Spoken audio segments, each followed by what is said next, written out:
tell us more about your books and why did you want to write a book to let people know about your story? Sure. So I've had like almost 20 years of entrepreneurial journey with my henna business, hijab business, breaking my spine, learning to walk again, and then, just traveling the world and doing what I love. I realized that people out there were very sad. Or they were Yes, really they are. sad, and this was 10 years ago, and when I came back, especially when I went to learn Arabic, I was in Jordan, Morocco, Yemen, and I came back, I see like everyone's just so busy on their phone, everyone's just so disconnected, Absolutely, yes. very, very sad and miserable, and I'm like, "Oh, I'm fine, like Kandi, I want to share with people, and you'll be surprised, Alia, like when I returned to Singapore, first 10 days, everyone kept asking me, how do you start your business? How do you bounce back from the accident? How do you this? How do you that? 10 million questions from different group of people. And then the last call, I had a call from a Facebook follower. She actually wrote to me. She said, Azai, can I speak to you? This was a Muslim lady in her 30s. And we only met once at an event and we connected. And then she went like, can I speak to you? I'm like, sure, I'll call you. And we spoke. And we spoke for about 10 minutes. In the 10th minute, she said, thanks for talking to me. I was just thinking of committing suicide. Oh my. And I feel better now. So that was when I said, okay, there's something I need to do. This is one person reaching out. How many people out there really, really in need of help? So that's how the birth of Turn Your Passion into Profit. Oh, this gave me goosebumps, to be honest. Yeah. That's amazing, simply amazing. Yeah, and that was when I said, maybe money is the problem. Let's teach people how to make money.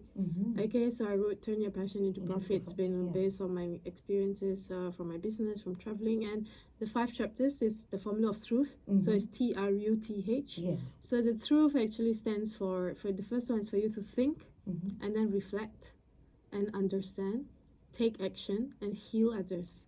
So that's spelled truth. Amazing. Think, reflect, understand, take action, heal others. And the beautiful thing was I received these lessons 8 years before I even wrote my book. I was reading the Quran, and at night we have the live Tarawih from Mecca during Ramadan.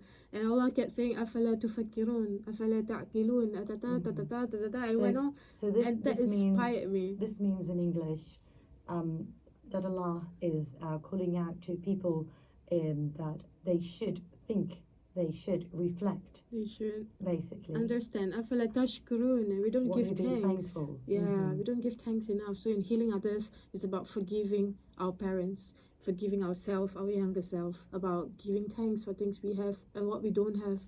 And it's just more than an entrepreneurial book. I think it's having an entrepreneurial mindset.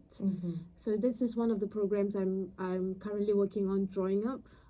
Applying entrepreneurial mindset at work for government of Singapore actually. So it's going to be a work skills qualification program, and we're going to start launching it in March of 2023 and hope to bring it to the world. Inshallah. Inshallah, hopefully.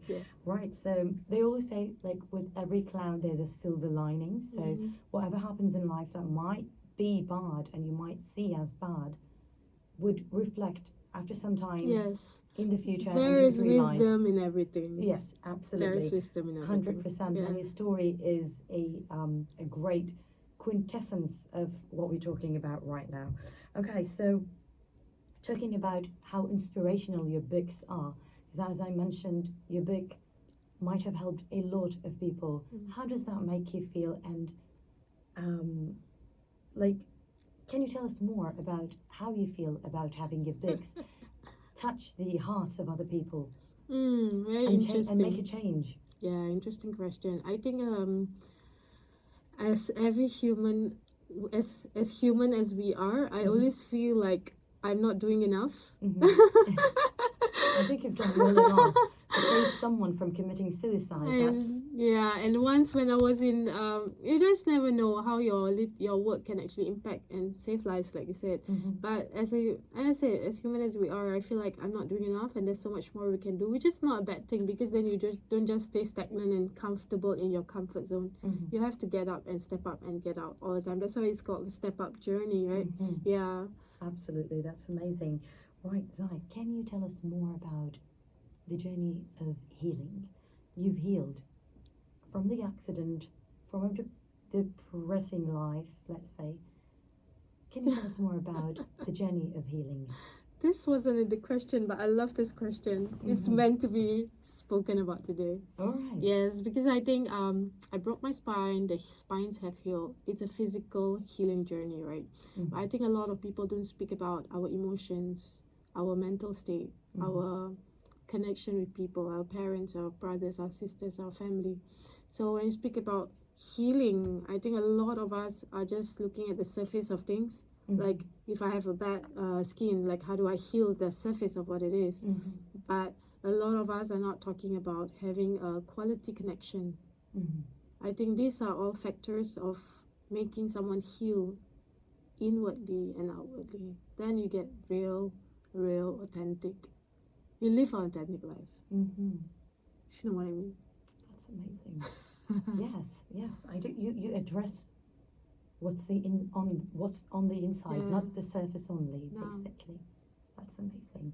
Right, that was simply perfect. We will be back with Thy for more and more interesting talk on Get to Great. So stay tuned with us. Stay tuned.